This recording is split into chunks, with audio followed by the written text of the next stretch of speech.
Hello everyone, welcome to गाना coaching classes. आज हम बात करने वाले हैं बिजनेस स्टडी के एक मोस्ट इम्पोर्टेंट टॉपिक के बारे में, types of plan. Types of plan से पहले हम प्लानिंग का मीनिंग जानेंगे कि प्लानिंग क्या होता है। Meaning of planning: planning is a function of management. Planning is the first functions of management that involves setting objectives and determining the course of actions for achieving those objectives. तो planning क्या करती है? Planning that required managers be aware for environmental conditions facing their organisations and forecasting future conditions. तो planning एक तरह का organisations में protect करने के लिए मैनेजर यूज़ करते हैं, ताकि जो इन फ्यूचर उन्हें कोई भी प्रॉब्लम्स आएंगे तो उनको वो ईजिली फेस कर सकेंगे। वो प्लानिंग करके चलते हैं कि ओके, इन फ्यूचर में हमने ये करना है, हमने वो प्लानिंग करके चलना है। अगर वो एक सीक्वेंस में चलेंगे तो अपने गोल्स को ईजिली अचीव कर सकते हैं। उसके बाद हम जानेंगे मीनिंग ऑफ प्लान। हमने प्लानिंग पढ़ा, अब प्लान क्या होता है? अगर एक बेसिक टर्म में देखा जाए तो प्लान का मतलब होता है एक स्कीम और एक method of acting, doing, proceeding और making etcetera developing in advance, जो हमने एडवांस में करते हैं। जैसे कि हमने क्या करना है, what to do, how to do and when to do. हमने जब ये डिसाइड कर लेते हैं तो वो हमारी एक तरह का प्लानिंग ही बन जाती है कि इन फ्यूचर हमने क्या करना है, what to do, how to do and when to do. Okay, उसके बाद हम बात करते हैं टाइप्स ऑफ प्लान। अब हमारे जो टाइप्स ऑफ प्लान है वो दो तरह के होते हैं। एक होता है हमारा सिंगल यूज़ प्लान और एक हमारा स्टैंडिंग यूज़ प्लान। जो हमारा सिंगल यूज़ प्लान होता है वो एक मतलब जो हम ओनली वन टाइम ही अकर होता है। Single use plan is develop for a time, one time event और प्रोजेक्ट। देखो, सिंगल यूज़, इससे ही नेम क्लियर हो रहा है कि वन टाइम। सिंगल मतलब, सिंगल का मतलब क्या होता है? वन टाइम यूज़ करना किसी चीज़ को। तो कहते हैं single use plan is development for time, one time event और project. Such course of actions not likely to be repeated in futures. They are non-reacting situations like budgets, programs, projects, etc. are a single-use plan, because in organizations the budget is prepared for a one time. There are a various type of programs and projects which are making for one time, not a repeated. So we can say that the single use plan is that plan which are occur in a one time, not a multiple times. Non recurring situations भी बोल देते हैं इसे। And after that हम बात करेंगे standing plan के बारे में। What is standing plan? Standing plan is used for activity that occur regularly over a period of time, which are occur again and again. We can say that which are occur again and over, because they focus on organizing situations occur regularly. We can say that, for example, policies. We have to make policies according to fluctuations in the environment. If environment change, we have to change policies, procedures, methods and rules and policies. They are changed according to environment flexibility. Okay, after that we can say that there are the some uh, types of plan which included objectives. Objectives are those which organizations have to set in doing for in doing for achieving their goals. This is the first steps of planning, the action plan of the organization. Objectives are basic for every company and the desired objectives results that the plans for on achieving, so they can end point of every planning activity. अगर उसने first object क्या होता है, हमने पहले अपने objective set करने। Objective means हमारे क्या, हमारे गोल्स हैं कि हमने इन फ्यूचर क्या अर्निंग करनी है। फॉर एग्जाम्पल, अब जो ऑब्जेक्टिव होते हैं वो न्यूमेरिकल एक्सप्रेशन में भी हो सकते हैं। जैसे कि मेरी ऑर्गेनाइजेशन है, मैंने एक ऑब्जेक्टिव बना लिया है कि येस, मैंने 10% अपनी जो सेल्स है उसको इंक्रीज़ करना है, तो वो मेरा क्या है, ऑब्जेक्टिव है। ओके, स्ट्रेटेजी का मतलब होता है कि मैंने अपनी सेल्स को बढ़ाना है, तो मुझे कौन कौन सी स्ट्रेटेजीज़ को यूज़ करना पड़ेगा। अगर मैं मार्केटिंग में हूँ तो मुझे मार्केटिंग में अपनी सेल्स को ग्रो अप करना है, तो मुझे कौन कौन सी स्ट्रेटेजीज़ को फॉलो करना होगा। Strategy is a sense that is a comprehensive plan for accomplishing an organisation objective taking business environment into consideration.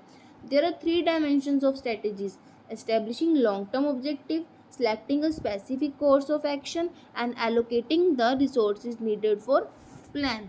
कि allocate करना एक necessity resources को जो need है हमारे plan के लिए। After that, policy। What is the meaning of policy? अगर हम एक जनरल लाइफ में भी देखें तो जो पॉलिसी है वो मतलब एक सेंस होता है कि पॉलिसी, हाँ, कि किसी चीज़ को मतलब गाइडलाइंस होती हैं। अगर एक यूनिफॉर्मिटी होती है एक डिसीज़न को मेक करने के लिए, अपने ऑब्जेक्टिव्स को कंप्लीट करने के लिए एक पॉलिसीज़ को बनाते हैं, जिसमें कि कोई प्रॉब्लम, एक रिस्पॉन्स होता है पर्टिकुलर प्रॉब्लम और सिचुएशंस का।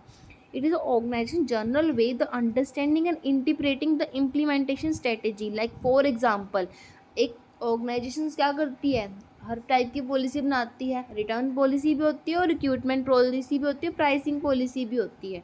ठीक है, हमारी जो पॉलिसीज़ होती हैं वो कई टाइप की हो सकती हैं, डिपेंड करता है वो हमारी सिचुएशन के ऊपर। After that, procedure. अब प्रोसीजर का मतलब होता है एक स्टेप। अगर एक ऑर्गेनाइजेशन ने पहले ऑब्जेक्टिव सेट कर लिए, अपने पॉलिसी सेट कर ली, अपनी स्ट्रेटेजी बना ली, तो उसको प्रोसीजर को भी फॉलो करना चाहिए। तो ये हमारा प्लान का एक नेक्स्ट टाइप है। They are step wise guide to routine to carry out of activities. जैसा मैंने आपको बताया कि प्रोसीजर को हम स्टेप भी बोल सकते हैं, स्टेप वाइज अपनी वो करते हैं। अगर मेरी एक ऑर्गेनाइजेशन है, मैंने प्लानिंग कर ली, मैंने सब कुछ कर लिया, अब मुझे उसको स्टेप वाइज फॉलो भी तो करना पड़ेगा। तो एक सीक्वेंस में उसे फॉलो अप भी तो करते होते हैं, तो उसे बोलते हैं हमारा प्रोसीजर्स। तो कहते हैं procedures are describe in a chronological order, so when the employees follow the instruction in order and complete the success of the activity much guaranteed। methods। अब methods क्या होते हैं, अब मुझे ये बताओ, अगर एक ऑर्गेनाइजेशन है, अगर एक एम्प्लॉयज़ उसमें वर्क कर रहे हैं, हम उस एम्प्लॉयज़ को मेथड बताएंगे कि आपने इस तरीके से इस काम को करना है, तो वो ईजी वे में अचीव हो जाएगा। तो अगर वो मेथड ही हमारा क्लियर हो जाता है ना, तो हम अपने ऑर्गेनाइजेशन में अपने गोल्स को ईजिली अचीव कर सकते हैं। Method prescribe the way how to do the work. तो way in which the specific task of procedure must be performed. Also method are very specific detailed instruction how the employee must perform every task, plan procedures. So managers form from methods to formalize routine jobs। so अपने अच्छी तरीके से अपने job को कर सकते हैं। After that, rules. अगर एक ऑर्गेनाइजेशन है उसे डिसिप्लिन भी तो मेंटेन करना होगा। अगर वो डिसिप्लिन कैसे मेंटेन करेगी, ऑफकोर्स उसे रूल्स तो बनाने होंगे। रूल्स में जैसे कि एक ऑर्गेनाइजेशन ने प्रोहिबिशन लगा दी कि आपने मोबाइल फ़ोन यूज़ नहीं करना ड्यूरिंग द वर्किंग आवर्स। और अगर यूज़ भी करना है तो वो कोई ज़रूरी अर्जेंट वर्क के लिए यूज़ करो। कोई स्मोकिंग नहीं करनी इन वर्किंग आवर्स, और अगर आपने भी पंचुअल होना चाहिए। तो दीज आर द रूल्स एक ऑर्गेनाइजेशन बनाती है अपने ऑर्गेनाइजेशन में एक एम्प्लॉयज़ के लिए।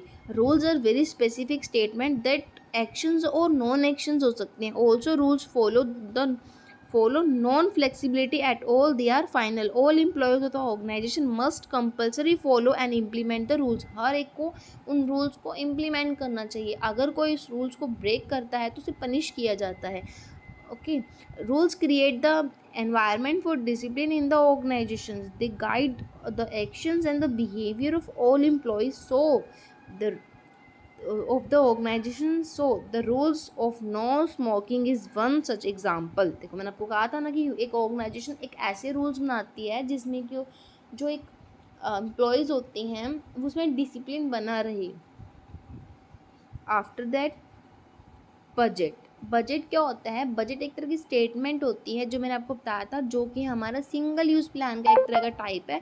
बजट में क्या होता है, बजट एक टाइम के लिए प्रिपेयर करते होते हैं। एक सिंगल स्टेटमेंट होती है जिसके अंदर वो अपने एक्सपेंडिचर अपने इनकम दोनों को इंक्लूड करते हैं कि इन में हमारे कितने हमारे एक्सपेंडिचर होंगे इस ईयर, इन फ्यूचर हमारे कितने इनकम होगी, तो उसके अकॉर्डिंग हम अपने एक्सपेंडिचर करते हैं। और बजट क्या होता है, बजट को हम एक न्यूमेरिकल एक्सप्रेस करते हैं न्यूमेरिकल टर्म्स के अंदर, और एक हमारी ये क्वांटिटेटिव स्टेटमेंट होती है, budget quantify the forecast in future और फोरकास्ट और फ्यूचर ऑफ द ऑर्गेनाइजेशन। मैंने आपको बताया कि इन फ्यूचर में हमारे कितने एक्सपेंडिचर होंगे, हमारी कितनी इनकम होगी, इनको फोरकास्ट करती है। और ये बजट हमारे बहुत टाइप के होते हैं, लाइक कैश बजट, हमारे flexible budget, fixed budget and many most types of budget, operational budget, zero budget, बहुत सारे टाइप के बजट होते हैं हमारे। उसके बाद हम बात करेंगे प्रोग्राम्स की। अब क्या हुआ, हमने सब कुछ सेट कर लिया, हमने objectives, strategies, policies, procedures, rules, budgets. उसके बाद हमें प्रोग्राम्स को भी सेट करना चाहिए। Programmes in depth statement that outline a company policies, rules, objective, procedure etcetera. These programmes are important in the implementation of type of plan. जो programme होते हैं उसमें अपने जो टाइप्स ऑफ प्लान हम उसको इम्प्लीमेंट करते हैं। They create link between the companies objective, procedure and rules. Primary programmes हमारे जो टॉप लेवल होते हैं मैनेजमेंट के, वो भी बनाते हैं, मिडल लेवल ऑफ मैनेजमेंट भी बनाते हैं, और लोअर लेवल्स ऑफ मैनेजमेंट भी बनाते हैं। आई होप आप सबको ये अच्छे से अंडरस्टैंडिंग हो गया हो। Thanks for watching this video.